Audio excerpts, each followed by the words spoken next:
Hello friends, आज जो chapter हम स्टार्ट करने जा रहे हैं उस चैप्टर का नाम है कंसाइनमेंट।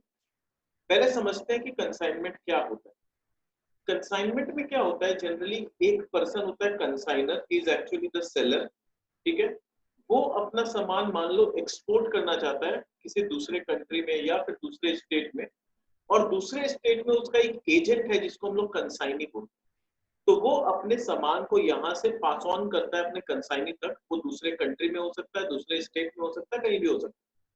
और वहां पर उसका कंसाइनी यानी उसका एजेंट जो है वो सामान को रिसीव करता है। और उसके बाद ये उस कंसाइनी का जिम्मेदारी है कि वहां पर किस तरह से वो एडवर्टाइजिंग करेगा, मार्केटिंग करेगा और ये सारे प्रोडक्ट को बेचेगा। क्वेश्चन आता है एजेंट को क्या मिलता है। एजेंट को ये सामान बिक्री करने के अगेंस्ट में उसको सेलिंग कमीशन मिलता है। अब होता है सेलिंग कमीशन मतलब यानी जितना का सामान वो बेचेगा या जितना में बेचेगा, उस सेल प्रोसीड्स का एक सर्टेन परसेंटेज उसको मिलेगा। अब वो डिपेंड करता है कि ओनर के साथ यानी कंसाइनर के साथ उसका टर्म्स एंड कंडीशंस क्या क्या है। तो उस टर्म्स और कंडीशंस के अकॉर्डिंगली तीन तरह के कमीशन उसको दिए जाते हैं। एक तो ऑर्डिनरी कमीशन दिया जाता है। ऑर्डिनरी कमीशन का सिंपल सा मतलब है कि अगर मान लो उसने 1 लाख का बिक्री किया और मैं उसको अगर बोलता हूँ if I am a consignor and the guy is a consignee, मैं उसको बोलता हूँ जितना का तुम बिक्री करेगा उसका 10% तेरा कमीशन। तो अगर वो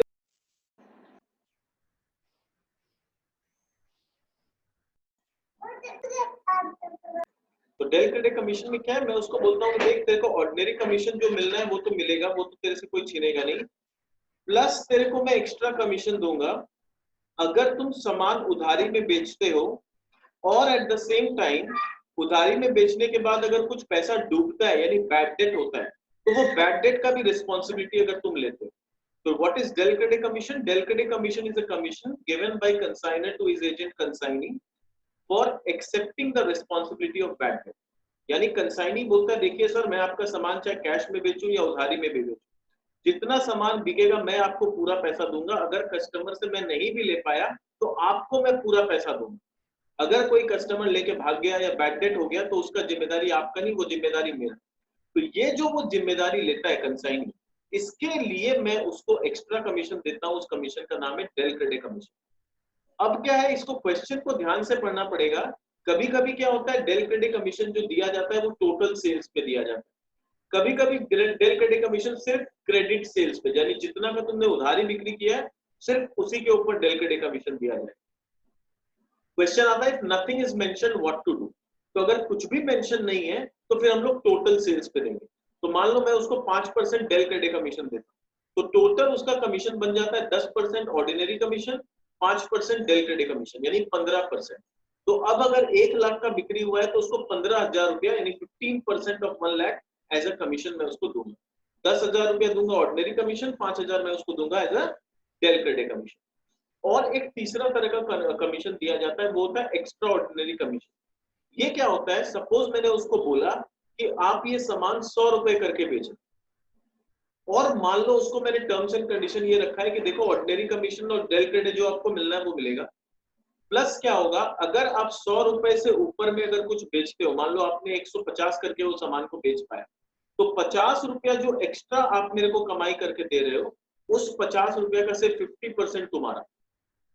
तो यानी क्या होगा, अगर उसने मान लो 1 लाख का सामान 1.5 लाख में बेच दिया, तो 1.5 लाख रुपया पे जो 15% मुझे देना था वो तो मैं दूंगा, 10% ऑर्डिनरी, 5% डेल क्रेडिट।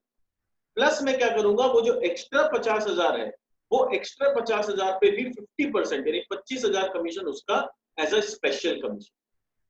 तो ये स्पेशल कमीशन दिया जाता है जब इस तरह का कॉन्ट्रैक्ट हो कि मैं आपको बोल रहा हूँ 100 रुपया करके बेचना, पर अगर इससे ऊपर में आप बेच पाए तो जितना एक्स्ट्रा में आप बेच पाओगे उस एक्स्ट्रा का सर्टेन परसेंटेज आप, यानी एक तरह से प्रॉफिट शेयरिंग भी हो जाए। तो ये होता है स्पेशल कमीशन जो हम अपने कंसाइनी को जनरली दे देते हैं। तो तीन तरह का कमीशन दिया जाता है कंसाइनी को, एक ऑर्डिनरी कमीशन, दूसरा डेल क्रेडिट कमीशन और तीसरा स्पेशल कमीशन। तो इतना समझ में आ गया।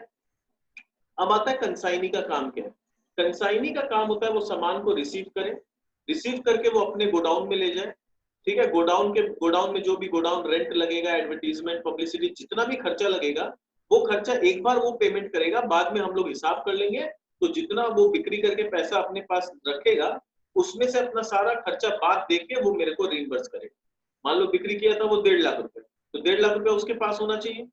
अब उसमें मान लो एडवर्टीजमेंट लग गया, गोडाउन रेंट लग गया, लोडिंग अनलोडिंग चार्जेस लग गया, उसका कमीशन हो गया, सब काट पीट के मान लो 40,000 रुपया हो, कमीशन और हैंड टेन सब जोड़ जाड़ के 40 या मान लो 50,000 रुपया हो। अब वो 50,000 रुपया काट के लास्ट में 1 लाख रुपया वो मेरे को पकड़ा दे। ठीक है, इस तरह से ये हिसाब है। अब मेरे लिए इंपॉर्टेंट होता है कि अगर सारा सामान नहीं बिका तो कुछ अनसोल्ड स्टॉक रह गया, तो वो अनसोल्ड स्टॉक का वैल्यू कैसे निकालेंगे, फर्स्ट प्लीज। दूसरा, कभी कभी क्या होता है सामान रास्ता में डैमेज हो जाता है, तो ये डैमेज दो प्रकार का होता है, एक होता है एबनॉर्मल लॉस, एक होता है नॉर्मल लॉस। अगर कोई ऐसा लॉस होता है जिसका हमने इंश्योरेंस करा रखा है और वो एक्सीडेंटली लॉस हुआ जो जो शायद हम बचा सकते थे, जिसको जिसका जिसको अगर हम थोड़ा सा प्रिवेंटिव मेजर लेते तो हम उसको बचा, तो जो ऐसा एक्सपेंसेस है, जो ऐसा नुकसान है जो एक्सीडेंटली हुआ है, ठीक है, जिसका हमने इंश्योरेंस करा रखा था या करा सकते हैं, इंश्योरेबल लॉस, उसको हम लोग बोलते हैं एबनॉर्मल लॉस।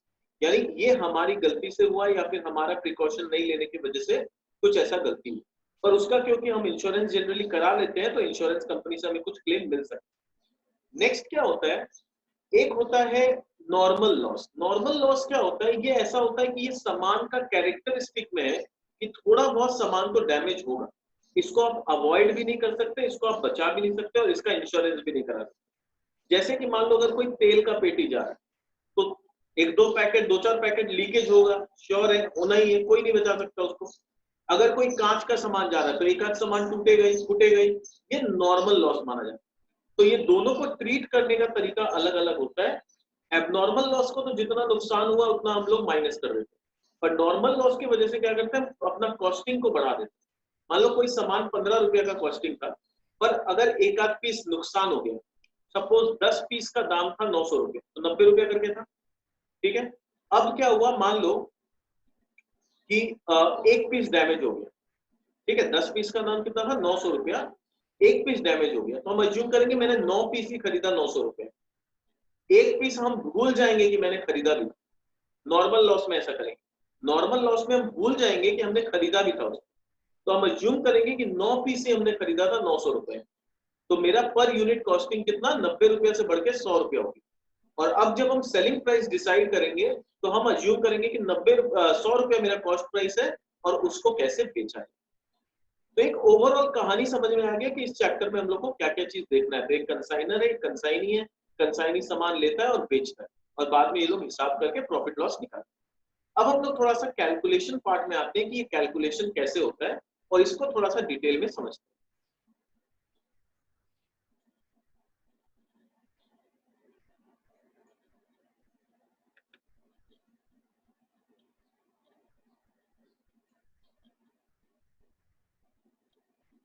तो यहां देखो क्या है, तो यहां पर हम देख सकते हैं कि एक कंसाइनर है, अज्यूम कर रहे हैं एक नंबर्स को हम लोग अपने मन से ही, there is a consignor, consignor ने 1000 पीस सामान खरीदा 10 रुपए का, तो 10,000 रुपये हो गया उसका कॉस्टिंग। अब ये कंसाइनर क्या करेगा, इस सामान को पोर्ट तक पहुंचाएगा जहां से उसको एक्सपोर्ट करना।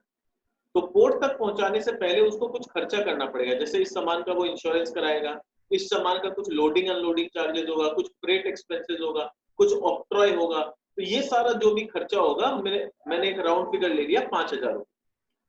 तो जब पोर्ट में पहुंचा, पोर्ट मान लो अज्यूम करते हैं हम लोग कोलकाता का पोर्ट, तो कोलकाता के पोर्ट में सब सामान पहुंचा तो 1000 पीस पहुंचा और उसका दाम 10,000 प्लस 5,000 जोड़ के टोटल 15,000 रुपया हो चुका। अब क्या हुआ, ये कोलकाता के पोर्ट से सेल होते हुए कंसाइनी तक पहुंचेगा और वो कंसाइनी शायद मान लो फॉर एग्जांपल श्रीलंका में, we are exporting into Sri Lanka for example, तो अब ये मेरा कंसाइनी श्रीलंका में, तो बीच में जब ये शिप में सामान जा रहा है लोड होके, हो सकता है 100 पीस लॉस हो, तो मैं इसको एबनॉर्मल लॉस मानता हूँ, एक्सीडेंट की वजह से लॉस हुआ, तो एबनॉर्मल लॉस हुआ मेरा 100 यूनिट, तो मेरे कंसाइनी को कितना मिलेगा, मेरे कंसाइनी को 900 पीस मिलेगा, और उस 900 पीस का दाम कितना हो गया 13,500। कैसे हुआ, क्योंकि 1000 पीस का दाम था 15,000 रुपया यहाँ पर, तो यानी एट द रेट ऑफ 15 था, तो 100 पीस जो डैमेज हुआ वो at the rate of 15 damage हुआ, यानी 1500 का नुकसान हो गया।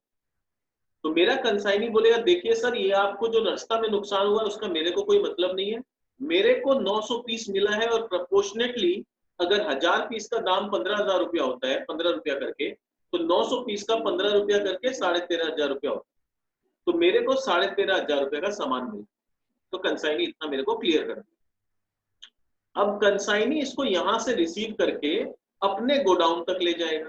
तो अपने गोडाउन तक ले जाने में उसको कुछ खर्चा लगेगा, लोडिंग, अनलोडिंग, क्लियरिंग चार्जेस, हैन तेन बहुत सारा खर्चा लगेगा। तो मैंने मान लिया कि टोटल खर्चा लगा 3,500 गोडाउन तक पहुंचने का खर्चा। अब गोडाउन में कितना पीस पहुंचा? 900 पीस पहुंचा। उसका दाम कितना हो चुका है? 13,500 रुपया था, प्लस 3,500 और जोड़ दो, तो 900 पीस का दाम हो चुका है 17,000।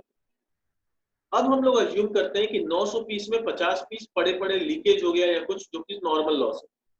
750 पीस बिक्री हो गया, तो 100 पीस अनसोल्ड। तो हम लोग इसको कैसे अज्यूम करेंगे कि 900 पीस पहुंचा था जिसका दाम था 17,000। तो 50 पीस जो नॉर्मल लॉस हुआ हम अज्यूम करेंगे वो कभी था ही नहीं। तो हम अज्यूम करेंगे कि गोडाउन में 850 पीस ही था और उसका दाम था 17,000, यानी ये एट द रेट ऑफ 20 हो गया। अब 850 में 750 पीस बिक गया, तो अनसोल्ड कितना रह गया? 100 पीस। तो 100 पीस का एट द रेट 20 उसका दाम कितना हो गया? 2,000। तो ये हो गया मेरा वैल्यू ऑफ अनसोल्ड स्टॉक, जो कि अल्टीमेटली मेरे लिए बहुत इंपॉर्टेंट। ये 750 पीस कितना रुपया में बिका उससे कोई मतलब नहीं है। हो सकता है ये 100 रुपया करके बिका, ठीक है, पर उससे हम लोग को कोई मतलब नहीं है इस कैलकुलेशन में, क्योंकि यहाँ हम लोग का मेन ऑब्जेक्टिव दो चीज कैलकुलेट करना है। एक कि एबनॉर्मल लॉस कितना रुपया का हुआ, और दूसरा मेरा अनसोल्ड स्टॉक कितना का बचा। तो ये पूरा जो डायग्राम से हम लोग समझे, इसको अभी सीखेंगे कि इसका वर्किंग कैसे करना, और इसका वर्किंग ही सबसे इंपॉर्टेंट वर्किंग है, तो उसको ध्यान में रखना। ठीक है, तो ये पूरा समझ में आया किस तरह से स्टेप बाय स्टेप चलता है। और हम लोग का अल्टीमेट एम क्या होता है? ये निकालना अल्टीमेट एम होता है कि अनसोल्ड स्टॉक कितना बचा और मेरा एबनॉर्मल लॉस कितना हुआ। अब इसको एक एक्सेल शीट में मैंने पूरा फॉर्मेट बनाया है इसका, और इस फॉर्मेट से समझते हैं कि हम लोग जब करेंगे तो हम लोग पहले वर्किंग नोट कैसे करेंगे एंड अकॉर्डिंगली उसका लेजर में किस तरह से एंट्री करेंगे। ठीक है, तो लेट्स प्रोसीड। तो यहाँ पर देखो हम लोग के पास एक वर्किंग नोट है। यहाँ पर हम लोग किस तरह से, यही वाला सम्स है। पहले हम लोग लिखेंगे गुड्स सेंट ऑन कंसाइनमेंट, ये हो गया पर्टिकुलर्स, ये हो गया क्वांटिटी, रेट, वैल्यू। ये लोडिंग का कॉलम अभी नहीं कर रहे हैं क्योंकि अभी हम लोग लोडिंग वाला सम नहीं कर रहे। इसके बाद हम लोग इसी सम को लोडिंग वाले पर्सपेक्टिव से समझेंगे, तब समझ में आएगा ये लोडिंग क्या हो। तो पहले अभी हम लोग बिना लोडिंग वाला सम।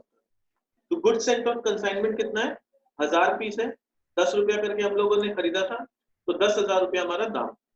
फिर कंसाइनर का फ्रेट में और इंश्योरेंस में मान लो 2,000 रुपया फ्रेट चार्जेस लगा, 3,000 इंश्योरेंस। तो गुड्स एट पोर्ट, पोर्ट में जब सामान पहुंचा तो 1000 पीस पहुंचा, 15 रुपया करके 15,000 रुपया। उसके बाद एबनॉर्मल लॉस हो गया 100 पीस, तो 100 पीस 15 रुपया करके डैमेज हुआ, 1500 रुपया डैमेज का माइनस हो गया।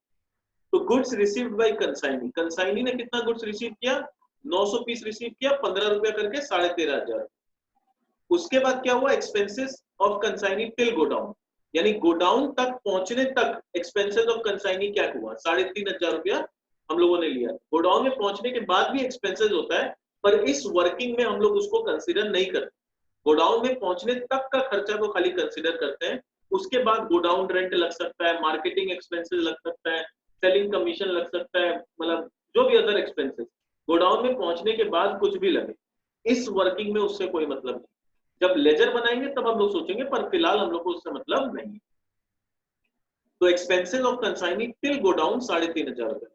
तो एट गोडाउन 900 पीस पहुंचा, टोटल दाम हो चुका था उसका 17,000 रुपया। एवरेज रेट निकालिए तो 18.89 या समथिंग आए। फिर उसमें 50 पीस नॉर्मल लॉस हो गए। तो नॉर्मल लॉस तो हम लोग इग्नोर करते हैं, अज्यूम करते हैं कभी था ही नहीं, यानी 850 पीस गोडाउन में बचा और उसका दाम कितना है? 17,000 रुपया। तो एवरेज रेट हो गया मेरा 20 रुपया का। अब उसमें से मान लो 750 पीस हमने बेच दिए, किसी भी दाम में बेचा हो उससे वो मतलब नहीं। अब मेरे पास अनसोल्ड स्टॉक कितना बचा? Value of unsold stock, value of unsold stock है मेरे पास 100 पीस, 20 रुपया करके 2,000 रुपया is my value of unsold stock. तो इस तरह से हम लोग वर्किंग करते हैं, और इससे हम लोग को दो बहुत इंपॉर्टेंट वर्किंग मिल जाता है, डाटा मिल जाता है, एबनॉर्मल लॉस का डेटा और वैल्यू ऑफ अनसोल्ड स्टॉक। अब उसके बाद देखो हम लोग लेजर बनाते हैं। तो लेजर में क्या बनता है? कंसाइनमेंट अकाउंट बनता है। ठीक है, तो कंसाइनमेंट अकाउंट को चलो हम लोग फटाफट बनाते हैं। 10,000 का सामान गया था हम लोग का, उसके बाद फ्रेट में लगा था मान लो 2,000 रुपया, इंश्योरेंस में लगा था 3000 रुपया। एब्नॉर्मल लॉस लोडिंग का भी माथा मत लगाओ, लोडिंग हम लोग का काम का नहीं है। कंसाइनी का एक्सपेंस हुआ था 3500 रुपया। कमीशन देख लेंगे, गोडाउन रेंट मान लो 2000 रुपया लग गया, ठीक है। स्टॉक रिजर्व से भी अभी कोई मतलब नहीं है, यहाँ पर लोडिंग से अगेन कोई मतलब नहीं है। एब्नॉर्मल लॉस हुआ था मेरा 1500 रुपया का। सेल्स मान लो उसने कितना किया था, 750 पीस किया था, तो 750 इंटू मान लो हम लोग ले लेते हैं 100 रुपये, तो 750 इंटू 100 यानी 750 100 75,000 में उसने सामान को बेचा, और अनसोल्ड स्टॉक हम लोग के पास 2000 का रह गया। Is it clear? अब इसमें से टोटल हम लोग देख लेंगे कितना हो रहा है। टोटल हो रहा है हम लोग का 78,500, तो यहाँ 78,500 आ गया, यहाँ भी 78,500 आ जाना चाहिए। अब हम लोग देखेंगे यहाँ पर कमीशन कितना देना पड़ेगा। कमीशन 75,000 है, तो मान लो 75,000 का डिसाइडेड कि उसको 10% में कमीशन दो, सपोज।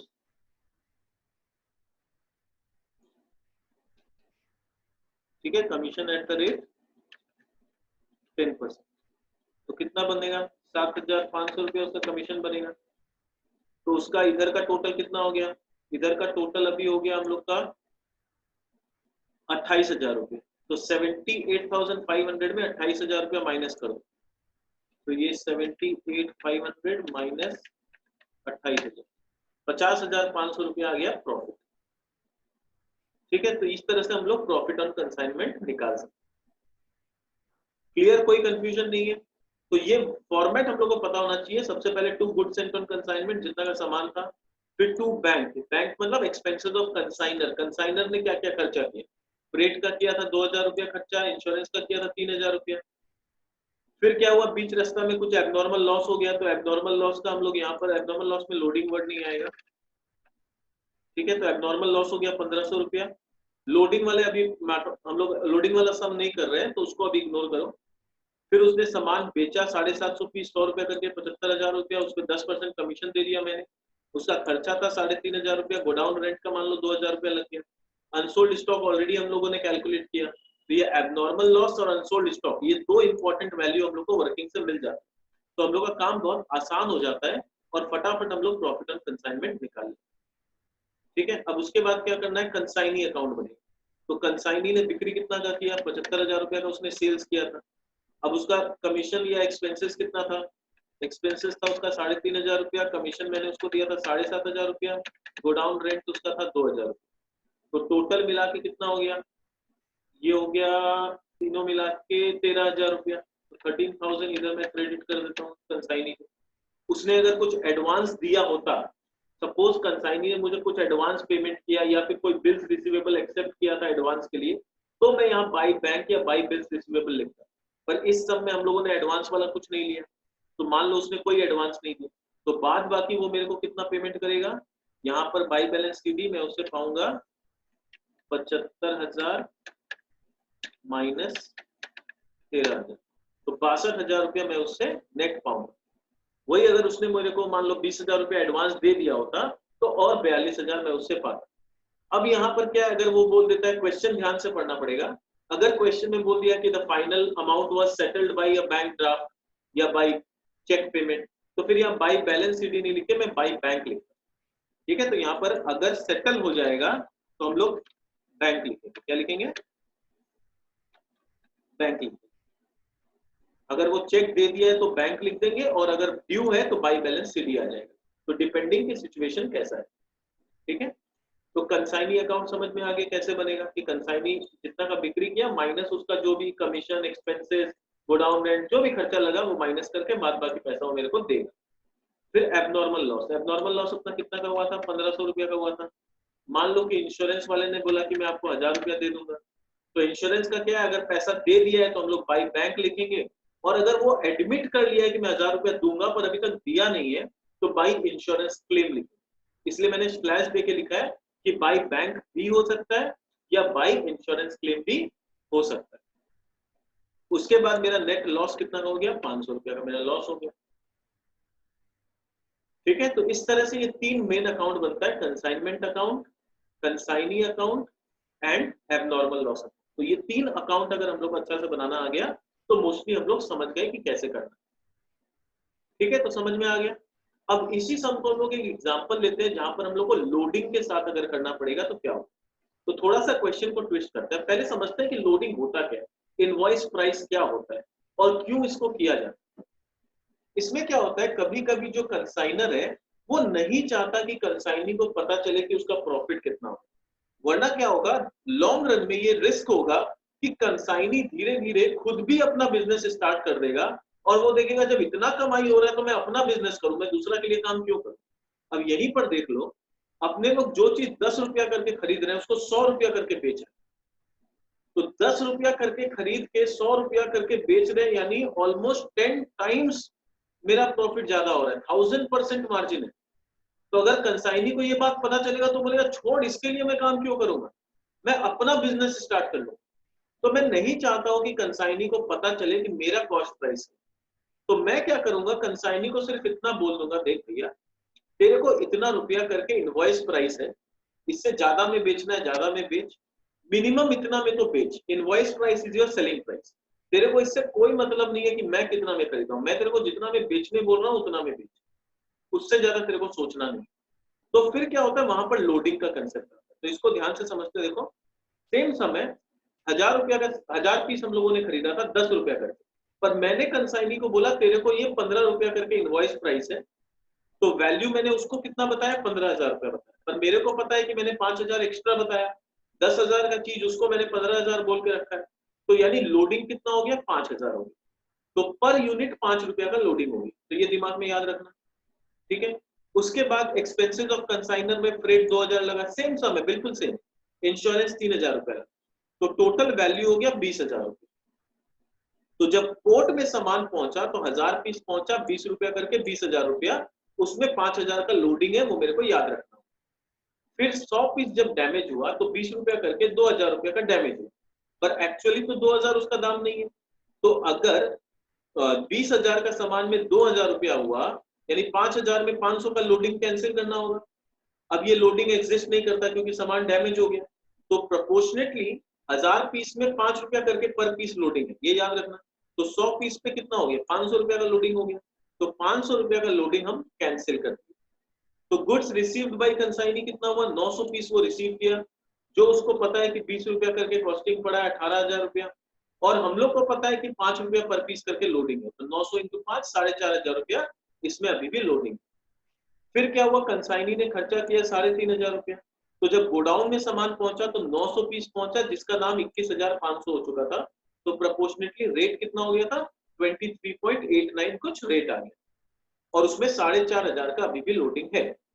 50 पीस नॉर्मल लॉस हो गया, तो हम लोग भूल जाएंगे कि एक सामान हम लोग के पास कभी था भी, तो 850 पीस है जिसका दाम आज के रेट में 21,500 है, और 25 रुपया 29 पैसा उसका कॉस्टिंग होगी। पहले 23 रुपया 90 पैसा था, पर 50 पीस जैसे डैमेज हो गया तो उसका जो डैमेज का नुकसान हुआ वो गुड यूनिट्स का रेट हम लोग बढ़ा देते, तो गुड यूनिट्स का रेट बढ़ के 25 रुपया 30 पैसा के आसपास कुछ हो, और उसमें अभी भी 4,500 का लोडिंग। देखो एबनॉर्मल लॉस में जब लोडिंग हुआ था, जब एबनॉर्मल लॉस हुआ था तो लोडिंग भी कैंसिल की, वैल्यू भी माइनस हुआ, पर नॉर्मल लॉस में कुछ नहीं होता, लोडिंग भी एज इट इज पड़ा हुआ है, वैल्यू भी एज इट इज पड़ा है, खाली रेट बढ़ गया। तो यही चीज समझना है कि रेट इन्फ्लेट हो जाता, तो 850 पीस का 21,500 है और उसपे 4,500 का लोडिंग। अब वो 750 पीस उसमें बिक गया, तो बचा क्या, अनसोल्ड स्टॉक 100 पीस, तो 100 पीस का 25 रुपया 29 पैसा के हिसाब से मेरा इनवॉइस प्राइस आया 2529 रुपया 41 पैसा, और मेरे को प्रोपोर्शनेट लोडिंग भी कैंसिल करना पड़ेगा, तो प्रोपोर्शनेट लोडिंग कैसे आएगा, 4,500 डिवाइड बाई 850 इंटू 100, कैसे आएगा, 4,500 डिवाइड बाई 850 इंटू 100। देखो यहाँ पर फॉर्मूला देखो, मैंने वही लिखा, ठीक है, समझ में आ रहा है, 4,500 डिवाइड बाई 850 इंटू 100, ये करेंगे तो हम लोग को यहाँ पर लोडिंग मिल जाएगी। ठीक है, तो लोडिंग 529 रुपए। तो नेट फिगर अगर देखें तो वैल्यू ऑफ इनवॉइस प्राइस कितना था, 2529.40, 529.40 हम लोग का लोडिंग माइनस हो जाएगा, तो नेट फिगर कितना आ जाएगा, 2,000 रुपया, वही 2,000 रुपया मेरा वैल्यू ऑफ अनसोल्ड स्टॉक ऊपर में था, तो बिल्कुल मेरा सेम प्रॉफिट आएगा, सेम कैलकुलेशन सब कुछ है, खाली एक्स्ट्रा कॉलम क्या हो रहा है, लोडिंग का एक बढ़ते जा रहा है, और बाद में वो लोडिंग भी हम लोग एडजस्ट करें। क्लियर? अब इसको लेजर में कैसे करेंगे वो देखते हैं। ये समझ में आ गया कैलकुलेशन कैसे करना है। सामान 10 रुपया का था पर हम लोग 15,000 में भेजे थे, तो 5,000 लोडिंग लिख दिया, और मेंटली मेरे को पता था 5 रुपया पर पीस का लोडिंग है। तो जो कैलकुलेशन करते गए हम लोग एबनॉर्मल लॉस में 5 रुपया करके माइनस कर दिए। गुड्स रिसीव्ड बाय कंसाइनी में 18,000 था, इंटू 5 करके 4,500, ये 5,000 माइनस 500 करके 4,500 लोडिंग भी आ गया। फिर गोडाउन का जैसे कैलकुलेशन करते हैं वैसे कर दी, बस लोडिंग वाला याद रखना कैसे कैलकुलेट करना है साइड। क्लियर? अब हम लोग इसका लेजर में आते हैं। तो गुड्स सेंट ऑन कंसाइनमेंट कितना लिखेंगे, यहाँ पर लिखेंगे इनवॉइस प्राइस 15,000 रुपया, और यहाँ पर हम लोग लोडिंग 5,000 रुपया कैंसिल करेंगे। तो ये हो गया to goods sent on consignment 15,000 रुपया by goods sent on consignment loading 5,000। फिर क्या होगा, फ्रेट में लगा था 2,000 रुपया, इंश्योरेंस का लगा था 3,000 रुपया, एबनॉर्मल लॉस हुआ था यहाँ पर हुआ था 2,000 रुपया, और उसमें लोडिंग कैंसिल हो गया 500 रुपया। तो देखो बाय एबनॉर्मल लॉस लिखे 2,000 रुपया, उस पे एबनॉर्मल लॉस का लोडिंग 500 रुपया कैंसिल करें। फिर इसका कमीशन एक्सपेंसेस ये सारा लिखेंगे। एक्सपेंस ये क्या था 3,500 रुपया का, ठीक है। मान लो गोडाउन रेंट 2,000 रुपया का था, और कमीशन हम लोग को पता है कितना 7,500 रुपया दिए थे। क्यों? क्योंकि वो सेल्स किया था 75,000 रुपया है, ठीक है। अनसोल्ड स्टॉक हम लोग का कितना हो गया 2,500 एंड कितना आया था 2529.4, तो 2529.4 आया था।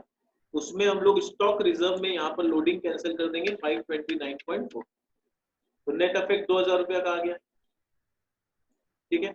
इधर का टोटल सेम 13,000 रुपया आ जाएगा।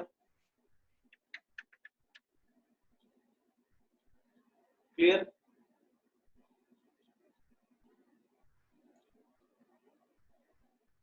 अब यहाँ पर हम लोग को अनसोल्ड स्टॉक लिख दिए, सारा एंट्री डन, यहाँ पर कोई कंफ्यूजन नहीं है, सारा एंट्री हो गया हम लोग का। अब इधर का टोटल कर दो, टोटल हो गया हम लोग का 84,529.4, 84,529.4, तो इधर भी सेम आना चाहिए 84,529.4। अब इधर का टोटल है कितना, इधर का टोटल अभी तक है 34,029.4, तो 34,029.4, तो ये प्रॉफिट आ जाएगा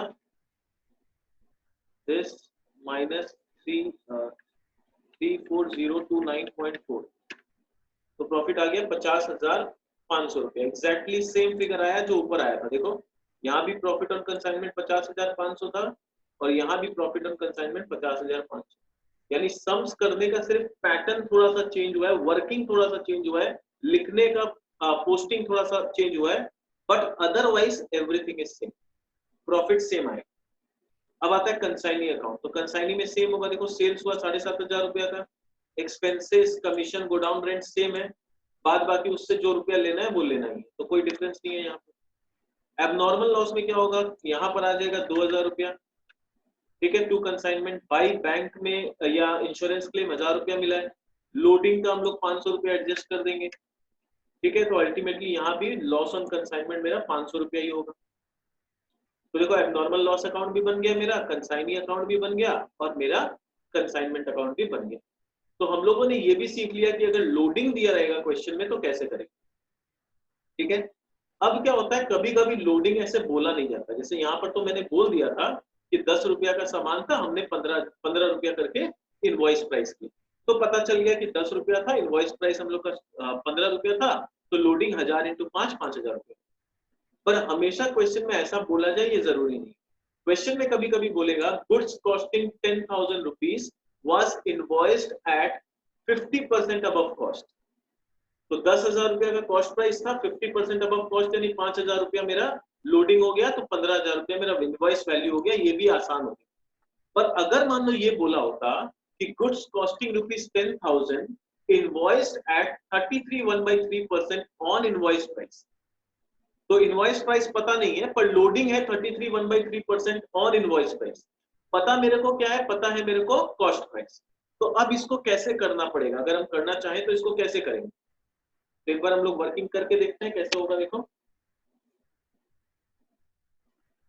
तो हम लोग को यहाँ पर क्या दिया हुआ है, हम लोग को दिया हुआ है कॉस्ट प्राइस बोल रहा है 10,000 रुपीज और बोल रहा है loading is 33 1/3% on invoice price. But दिक्कत ये है कि मेरे को तो इनवॉइस प्राइस ही नहीं पता, तो 33 1/3% हम इनवॉइस पे कैलकुलेट कैसे करेंगे? That is the biggest challenge. तो हम लोग फिर मैथ्स में जाएंगे, let the invoice price be x minus 33 1/3% off x is equal to 10,000। ऐसे करना पड़ेगा, यानी इनवॉइस प्राइस में 33 1/3% ऑफ इनवॉइस प्राइस माइनस करेंगे तो मेरे को कॉस्ट प्राइस आ जाएगा। और अगेन ये थोड़ा कैलकुलेशन क्या होता है, टाइडियस हो जाता है। तो इसके लिए क्या होता है, हम लोग एक पैटर्न याद रखने का कोशिश करते हैं, एक टेबल याद करते हैं कि अगर कॉस्ट प्राइस पे कितना परसेंट होगा तो इनवॉइस प्राइस पे कितना परसेंट। जैसे अभी मेरे को बोला था 33 1/3% ऑन इनवॉइस प्राइस, इसका ऑटोमेटिकली मतलब होता है 50% ऑन कॉस्ट। अगर ये चीज मेरे को याद हो जाए तो कितना आसान हो जाए, कॉस्ट प्राइस 10,000 है, इसका 50% 5,000 रुपया, तो मेरा इनवॉइस प्राइस ऑटोमेटिकली आ गया 15,000 रुपया, लोडिंग आ गया मेरा 5,000। कितना आसानी से हो गया। पर ये चीज याद हो तब मेरा काम आसान हो। तो इसका एक टेबल है, ये टेबल आप लोग नोट डाउन कर लो और टेबल को याद रखने का कोशिश करना, इससे हम लोग का काम बहुत आसान हो जाए। ये टेबल मैंने यहाँ बना दिया आप लोग के लिए, इसको नोट डाउन कर लो, परसेंटेज कन्वर्जन। तो इसमें क्या होगा, अगर 100% ऑन कॉस्ट है इसका मतलब 50% ऑन इनवॉइस, और रिवर्स भी याद करना पड़ता है कि अगर 50% ऑन इनवॉइस है यानी 100% ऑन कॉस्ट। सिमिलरली 33.33% यहाँ पर लिख देते हैं, ये राउंड ऑफ हो गया, 33.33 ले नहीं रहे यहाँ पर, चलो लिख दिया। तो 33.33% ऑन इनवॉइस प्राइस, इसका मतलब होता है 50% ऑन कॉस्ट प्राइस। सिमिलरली अगर 33.33% हम लोग यहाँ पर लेंगे ऑन कॉस्ट प्राइस, यानी 25% on invoice price. 25% on cost price का मतलब होता है 20% on invoice price. 20% on invoice price का मतलब होता है 16.67% ऑन इनवॉइस प्राइस। ठीक है, ये 33.133 को हम लोग सिंपल भाषा में 1/3 भी बोल सकते हैं। क्या बोल सकते हैं इसको हम लोग? 1/3 भी बोल सकते हैं।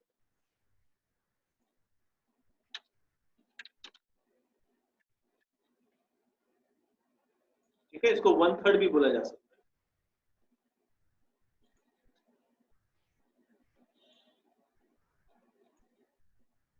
सिमिलरली 16.67% को हम लोग 1/6 भी बोलते हैं, सीधा फ्रैक्शन में कन्वर्ट कर सकते हैं। इसको 1/6 बोल सकते हैं, इसको 1/3 बोल सकते हैं, तो मेरा काम और आसान हो जाएगा। क्लियर? तो ये परसेंटेज कन्वर्सन हम लोग को अच्छा से याद होना चाहिए, और फिर हम लोग को पता होना चाहिए सबसे इंपॉर्टेंट ये वर्किंग, कि बिना लोडिंग वाला सम आएगा तो वर्किंग कैसे करना है, और ये कंसाइनमेंट अकाउंट कैसे बनाना है, क्या फॉर्मेट होता है इसका, और लोडिंग वाला सम होगा तो उसका वर्किंग कैसे करना है, लोडिंग को साथ में लेके चलना है, और वो लोडिंग के अगेंस्ट में हम लोग का जो कंसाइनमेंट अकाउंट बनेगा उसमें लोडिंग का क्या क्या कैंसिलेशन होगा, जो भी एबनॉर्मल लॉस हुआ उसका क्रॉस में लोडिंग कैंसिल होगा, फिर जो मेरा अनसोल्ड स्टॉक है उसका लोडिंग कैंसिल होता है, उसको स्टॉक रिजर्व बोलते हैं, ये याद रखना। फिर जो गुड्स सेंट ऑन कंसाइनमेंट है वो यहाँ पर by goods sent on consignment loading आ जाएगा। तो ये सारा चीज हम लोग को याद रखना पड़ेगा। फिर कंसाइनी अकाउंट कैसे बनाते हैं, एबनॉर्मल लॉस कैसे बनता है, कभी कभी एक और लेजर बनाने बोल देता है, गुड्स सेंट ऑन कंसाइनमेंट। तो गुड्स सेंट ऑन कंसाइनमेंट देखो कुछ नहीं है, जैसे कंसाइनमेंट में लिखे to goods sent on consignment, तो वैसे ही गुड्स सेंट ऑन कंसाइनमेंट में हम लोग लिख देंगे बाई कंसाइनमेंट, और वहां पर टू साइड में लिख देंगे टू ट्रेडिंग, सिंपल।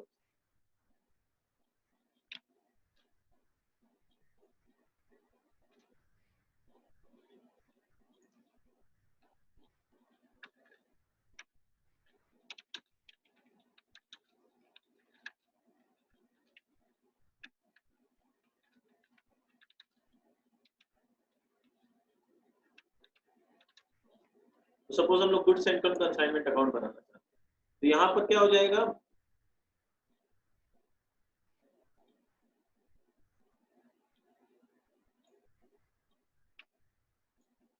यहाँ हो जाएगा बाई कंसाइनमेंट। मान लो हम लोगों ने सामान भेजा था कितना का, 15,000 रुपया का, उसमें लोडिंग था 5,000 रुपया, तो यहाँ आ जाएगा 5,000 रुपया लोडिंग।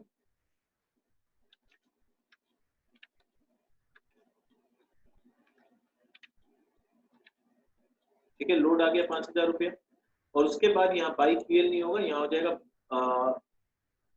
यहाँ हो जाएगा हम लोग का टू ट्रेडिंग अकाउंट।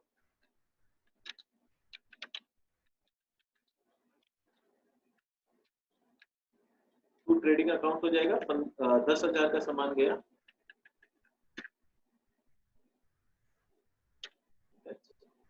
तो ये हो जाएगा गुड्स सेंट ऑन कंसाइनमेंट। तो कभी कभार goods sent on consignment account भी बनाने बोल देता है, तो उसका फॉर्मेट क्या होता है, बाई कंसाइनमेंट, जितना का सामान गया, जैसे हम लोग अगर लोडिंग वाला सम लेते हैं सेकंड सम को, तो 15,000 का सामान गया था, टू कंसाइनमेंट उसमें लोडिंग था 5,000 रुपया, वो कैंसिल हो गया, तो नेट ट्रेडिंग अकाउंट में आ गया टू ट्रेडिंग अकाउंट 10,000।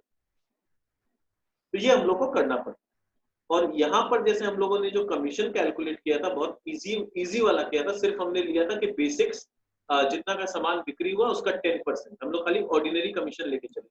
मैंने शुरू में बताया था टोटल 3 तरह का कमीशन होता है, ordinary commission, del credit commission, कि अगर उधारी में सामान बेचता है तो क्या होगा, और तीसरा होता है स्पेशल कमीशन।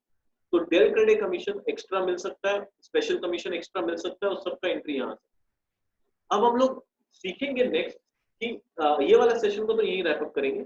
नेक्स्ट सेशन में आएंगे तब हम लोग सीखेंगे कि अगर उधारी में सामान बिकता है और उसका रिस्पॉन्सिबिलिटी अगर कंसाइनी लेता है तो लेजर कैसे बनेगा, उसका रिस्पॉन्सिबिलिटी अगर कंसाइनी नहीं लेता है तो लेजर कैसे बनेगा। तो दोनों केसेस हम लोग देखेंगे, और वो हम लोग नेक्स्ट सेशन में जब आएंगे तब वो चीज करेंगे। तो वो अगर हम लोग सीख लेंगे तो मोर और लेस कंसाइनमेंट हम लोग का चैप्टर का कंसेप्ट जितना सीखना है, एवरीथिंग इज मोर और लेस कंप्लीट। ठीक है, तो एक दो छोटा मोटा टॉपिक्स बचा है, वो हम लोग नेक्स्ट सेशन में कवर करेंगे, तो वहां हम लोग का कंसाइनमेंट पूरा क्लियर हो जाए। उसके बाद क्या है, जब हम लोग सम्स करने बैठेंगे तो छोटा मोटा डाउट्स तो अकॉर्डिंगली आएगा, वो डाउट्स को फिर सम्स करते करते हम लोग हैंडल करेंगे, पर वो कंसेप्टुअल डाउट नहीं आएगा, कंसेप्ट पूरा कवर हो चुका होगा हम लोग का सेकंड सेशन के बाद। उसके बाद जो डाउट आएगा वो थोड़ा बहुत कैलकुलेशन में कुछ समझ में नहीं आ रहा है, या कुछ कैलकुलेशन मिस्टेक हो गया, ऐसा डाउट्स आएगा सम्स करते। कंसेप्चुअली कुछ नहीं बचेगा हम लोग का सीखने। ठीक है, तो ये सेशन को यही एंड करते हैं, मिलेंगे हमारे नेक्स्ट सेशन। चलो बाय बाय।